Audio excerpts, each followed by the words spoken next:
Before I replay that clip for you, I wanted to talk about why I let my dog punish that other dog.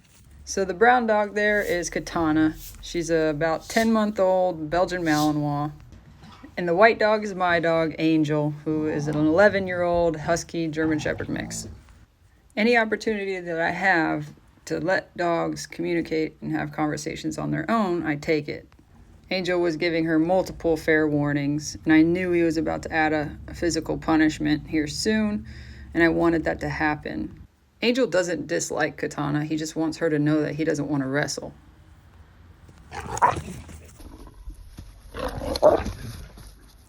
A perfectly fair correction, a little pinch to the face, and what Katana learned was, oh, he has real boundaries, and to not overpush them and to actually listen to body language and warnings that another dog is giving off. This part's cool. She goes over and tries again for a second. She goes, oh, never mind. I remember. The comment section on a video like that usually goes two different ways.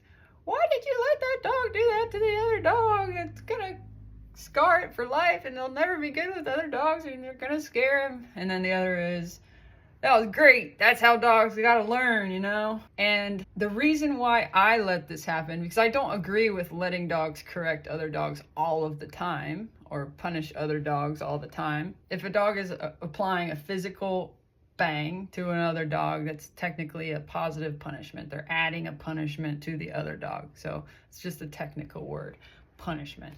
Sounds harsh, but it's just a word. And that's what dogs do. But I don't let this happen when a dog doesn't know how to apply a fair punishment, because there are dogs that take it way too far. And there are dogs that don't know how to receive punishments very well, and they'll overreact and cause a whole fight for no reason. They won't take the punishment and go, yeah, my bad. I wasn't listening to your warnings and I deserved this.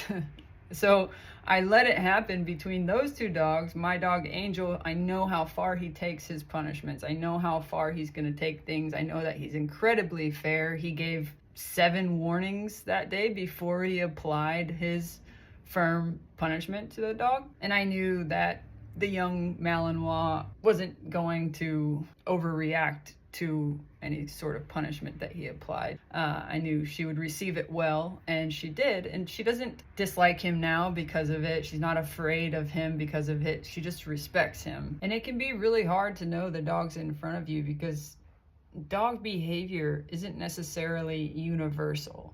Every dog shows their emotions differently. So, like my dog Sage, she looks like an absolute serial killer when she's playing, and she's actually just playing. And I posted a video on my Instagram recently actually of her playing, and people were like, you're gonna get bit in the face one day. Every dog expresses themselves differently, and it's not going to look the same every single time, and that makes it really confusing.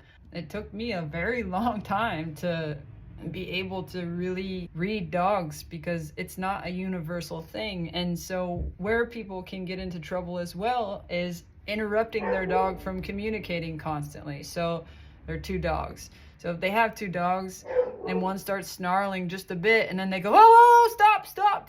All right, that's enough. And maybe those 2 dogs were actually going to have good conversations and they got interrupted from talking or from playing like constantly because people are too afraid when they see just a little bit of aggressive looking behavior, and might have been just fine. And that can hurt the relationship between you and your dog and between the 2 dogs that are trying to communicate with each other. If you interrupt them too much, it is really, really not good. Anyway, that turned out to be a long video. Thanks for watching.